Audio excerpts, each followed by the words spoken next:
Hey, what's going on everybody? Cookies here, and this is Mythic Xymox through the POV of a Disc Priest, and we're just going to talk about this fight. This one is actually a really well designed fight, especially for Disc Priest. There are a lot of awkward timings, and I know that's what people are going to ask a lot of questions about. As far as that goes, you're just going to have to try to make sure that your group is being consistent about when they push, like the timings of when they push. Because if you push at different times every pull, it's going to alter the times and it's going to really like ruin the whole aspect of playing disc on this fight. But there are ways to work around it. But our pulls in specific, like we're going to have a lot of the correct timings every time that we pull the boss. So it's able, I'm able to be consistent with where I'm using my spirit shells and my cooldowns and stuff like that. So starting off the fight, we just put atonements on the tanks, and then we're just going to use penance, and I believe I cast a mind blast too. Yep, there it is. And that's just because I'm helping do a little bit of extra damage to the boss, a little bit of tiny bit of atonement healing, I guess, on the tanks, nothing particular. And then we kind of give a little bit of a delay, and then we start ramping at about like 5 or 6 seconds into the fight, because we're going to cover this like first Glyph of Destruction. But the reason we ramp so much earlier for the Glyph of Destruction, like I'm starting my ramp like, 27, 28 seconds before the Glyph goes off, and there's a delay on the Glyph, is because of this hyperlight spark here that happens. And when these spirits spawn, when all this stuff happens, the raid is going to take a significant amount of damage. So it's just nice to ramp for it, just to get kind of like a double dip on what I'm healing with my spirit shell, because my spirit shell is not going to like get full value out of just a Glyph of Destruction.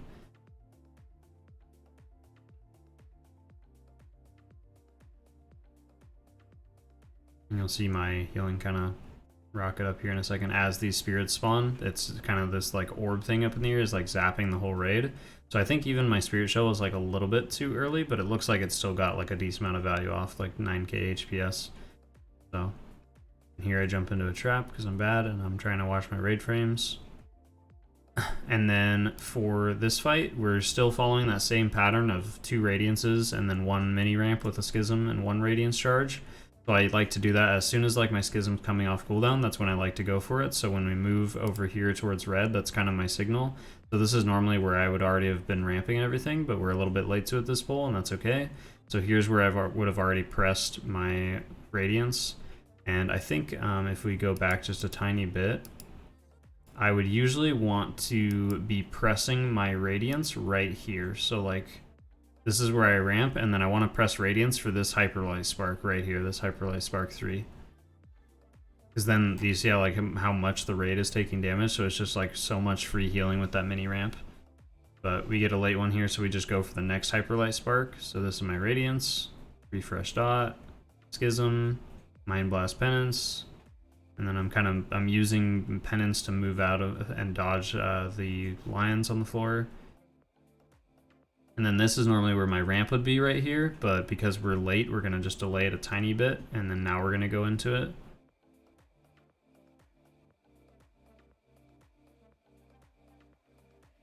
And then we finish our big ramp, and then as this ramp is dying down, this is where people start getting this Withering Touch debuff. You can see it on Zingle, the rogue, and Cold, the mage. And the most important thing as a Disc Priest, which I'll try to remember to show you guys in the logs, is keeping an atonement always active on the players who have that debuff. If the debuff's close to expiring and they're not in any danger, you don't have to throw atonement on them, but essentially if the debuff's going to last as long or longer than your atonement, then you definitely want to make sure that you're having an atonement on them at all times, because there's just so much extra healing going into them, and it's important to keep them alive. So this is on Heroic and Mythic. Is making sure, like you can see there, the Paladin gets a debuff, and I just immediately apply a shield to him. And I'm just refreshing those atonements like have priority almost over the tanks. And then here we're going into another big ramp.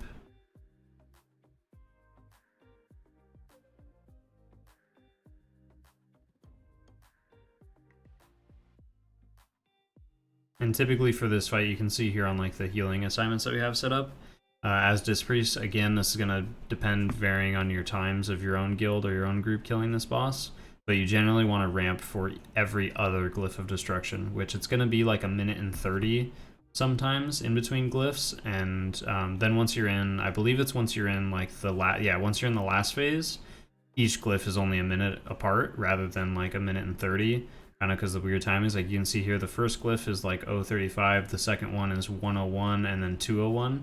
So from that point you can start ramping like for every single glyph rather than every other. But again, it kind of, the timings can vary, so you just have to kind of do what you can. You can see the glyph timing here, so I'm going in for another big ramp as my spirit shell is coming back off cooldown. And again, like, this ramp is definitely early for the Glyph of Destruction, because the Glyph of Destruction, we have to remember that this timer is going to go off, and then you're going to see the timer reset. It should pop up here. Yeah, there's the timer resetting, so now it's going to detonate. So it's important to understand that there's that big delay, but even though there's that big delay, I still like to ramp if I know that there's going to be like the Hyperlight Spark or the ad spawning, like stuff like that. Like the raid is going to be, it's just like the previous fights, like Lady Enerva and stuff. The raid is going to be taking damage from something, so as long as you're making sure that your raid isn't dying to the glyph, then it's okay if like a little bit of your spirit shell gets eaten up by the other abilities before the glyph goes off. Because your job is just to make sure that the raid is healthy for the glyph. It's not necessarily that you need to heal or put shields out for the glyph. You just want to make sure that the raid is nice and topped off for when the glyph detonates. And if not, then they need to have shields and stuff like that. So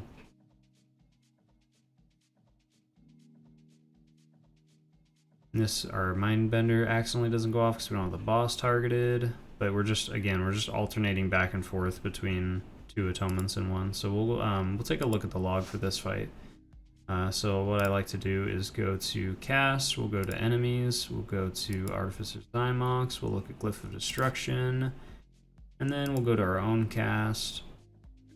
We'll look at Radiance and Spirit Shell.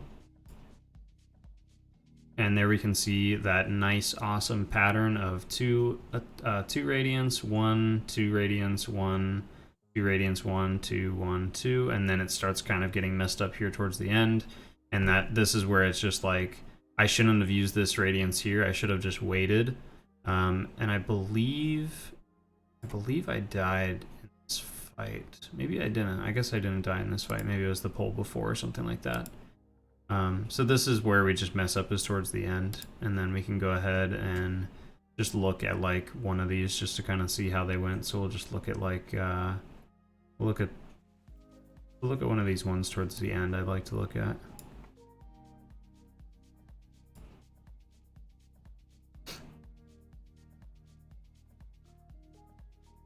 This is where our ramp starts. We only do 6 atonements into the ramp, and that's because of like a barrier and a paint sup, and there's just a lot going on. We don't refresh our dot in between these radiances, which is a mistake. And this was like the messed up Mindbender one. So yeah, this one was all over the place. Like even our trinket got messed up. So that trinket gets like almost no value. So yeah, just looking for this pattern of before things got messed up towards the end of the fight. This is what, you know, you'd want the pattern to look like, is like all this leading up. And then just trying to line up these double radiances close to the Glyph of Destruction so that you're covering those. And you can see even here, actually, at the end of the fight, we were actually mistaken by the way that our healing CDs are set up. There's definitely a glyph happening every 30 seconds. And I think it might even be sooner. This is 306, and this is 340, so this is like every, what, 35 seconds? So yeah, we want to be, as a Disc Priest, you want to cover every other. So, you know, it should be like this first one, and then the second one, which we cover, and then we kind of just do whatever during this phase, because there's no, it looks like there's no glyph, because we probably skip it through phase 2. And then we should use like a double radiance like here or here, and then another here, and this is where it like starts getting kind of messed up. But it's essentially every other Glyph of Destruction is when you're going to want to be ramping, if that's what you're looking for, is like a particular ability to ramp for and whatnot. Is just being mindful of those timers, and sometimes you're just going to have to miss out on, you know, Spirit Shell uptime or how often you're casting and stuff like that, just because you have to kind of wait for the timers to align and then the glyph to kind of show itself on the timeline, because it can vary pull to pull. But again, remember, if you miss that glyph, there's still the ad spawning, there's still the fleeting sparks or whatever, the hyperlight sparks that spawn. All that stuff kind of attributes to being able to cover some of your spirit shells so that you don't, you know, accidentally waste it or anything like that. So hopefully this video helped you. If you have questions, particularly about Xymox. Oh, one more thing we forgot, the debuffs. This is something I like to check a lot on this fight to see if how I felt like I was doing on the people with debuffs. So we go here to Withering Touch, I believe. And then we are going to go ahead and look at... Sure. I think I remember how to do this. We are going to look at my stuff. We're going to go to...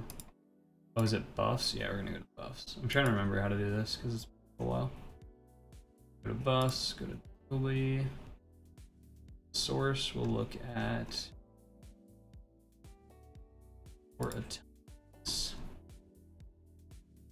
And then I think we just need to make a query for, oh, okay. I definitely remember how to do this, I think. I'm gonna probably just keep telling myself that.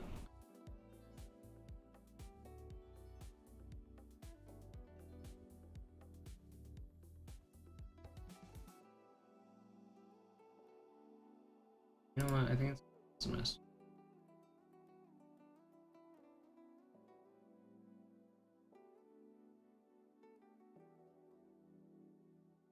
Probably a query I could be making up here that would make this 10 times easier, but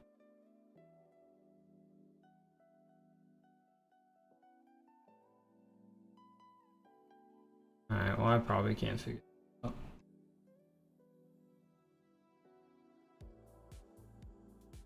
No, that's powered shield. Yeah, I'm just gonna stop messing with this. I'll try to post something if I find out, if I remember how to do it. I did this in one of the log reviews. If you guys go look at the Xymox like heroic log review that I did a while back on the channel, and I went through this, so I just don't remember how to do it off the top of my head right now. But anyways, thank you guys for watching. I hope this video was helpful, and if you have any questions, message me on Discord. And feel free to stop by the stream and ask me questions. I usually stream Tuesday, Wednesday, Thursday for a majority of the afternoon and evening Pacific Standard Time. So thank you all again. Thank you so much for the support. Stop by the Patreon, check out the the links in the description, all that stuff, and hit me up. And yeah, let's talk about healing. So thank you guys. Have a good night.